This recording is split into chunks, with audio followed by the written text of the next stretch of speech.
All hail the Clicks crew. Alright guys, today we're taking a look at another ROC monthly map. So thank you to ROC, that's Realms Open Championship, for allowing me to get early looks at these maps. This is the February 2020 map. It looks really cool to me, so VIG people, this is what you're going to be expecting in the mail. And then for the rest of us, you can visit gamermats.com and purchase it for yourself if you like this map. I think personally it's a pretty cool map.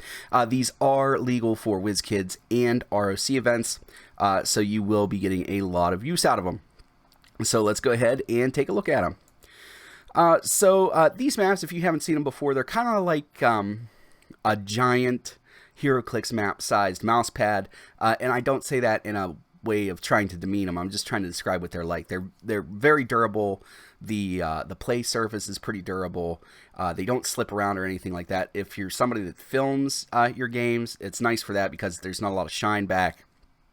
They're just really nice. I like them a lot. It feels special to play on one. So this one is called Bar Fight. This one is an indoor map and has some cool features that I think we're going to talk about. It doesn't, when you look at it, it doesn't look that exciting, but then you start thinking about specific strategies. You're like, okay, it's got some things going on. So indoor map has no elevated terrain or anything like that. You've got your standard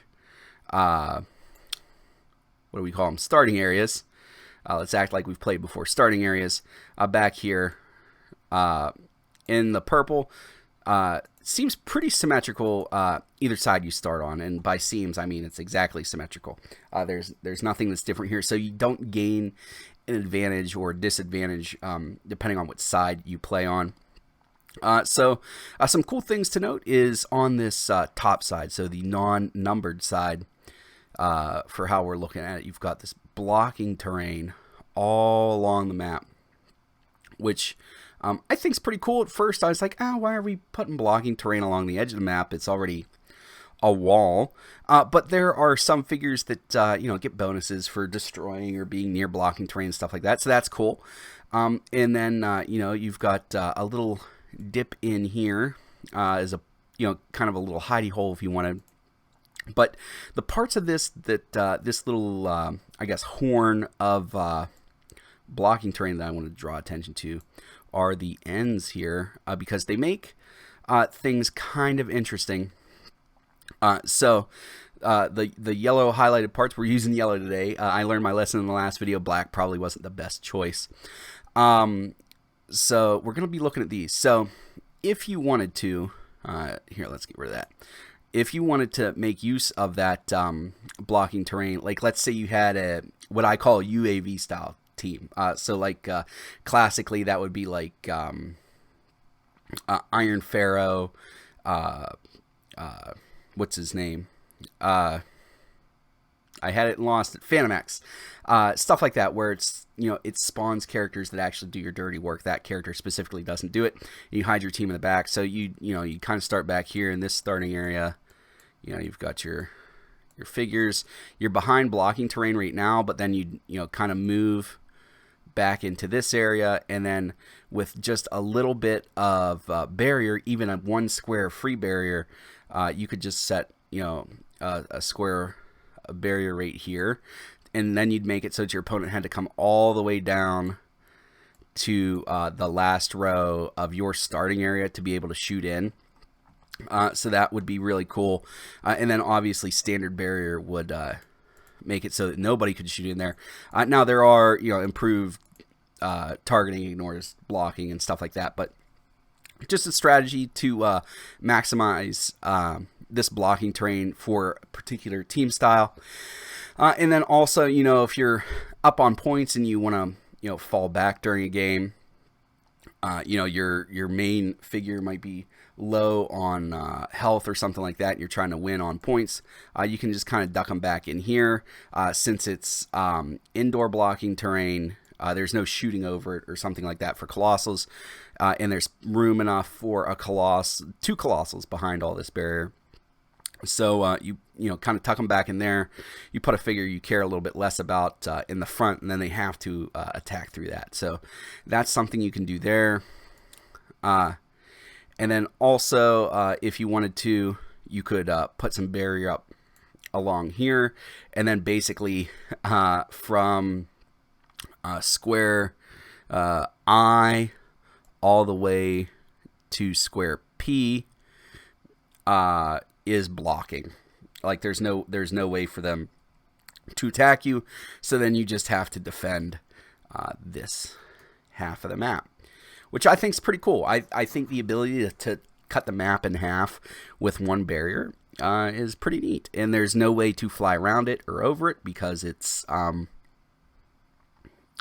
indoor. So there's that. Then, like I kind of half pointed out, there is this blocking here on the in the middle, dead center, and it's kind of broken up. So it's, when I looked at it, I was having a hard time thinking about it.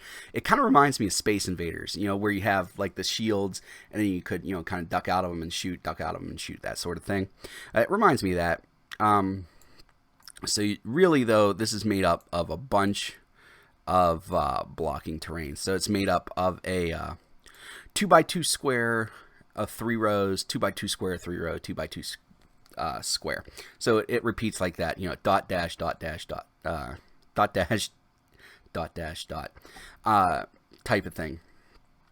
So that's cool there, because like Space Invaders, if you wanted to, no matter which side you were on, if you were on this side or on this side and your opponent was on the opposite side, you'd have the ability to, basically kind of shoot in and then barrier, or, shoot in and then have, your meat shield kind of like sidestep, leapfrog forward, so they had to be attacked.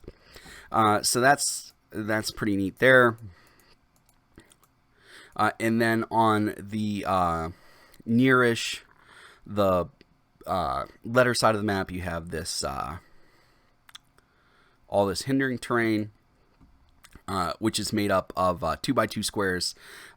They look like tables, and then so you've got 2x2 square of hindering, 2x2 square of clear hindering. Then you've got a 6x2 clump of clear, 2x2, 6x2, 2x2, 2x2, 2x2, all the way to the back. So that's neat there. There's some figures that have like a special where it's, hindering terrain within 4 squares is, you can kind of like jump to it. So there's never, if you're on this hindering side of the map, there's never anything that's more than 4 squares, except for from here to here is exactly 4. So it'd technically be 5 squares. And that's on both sides of this. So just something to kind of pay attention to there for that.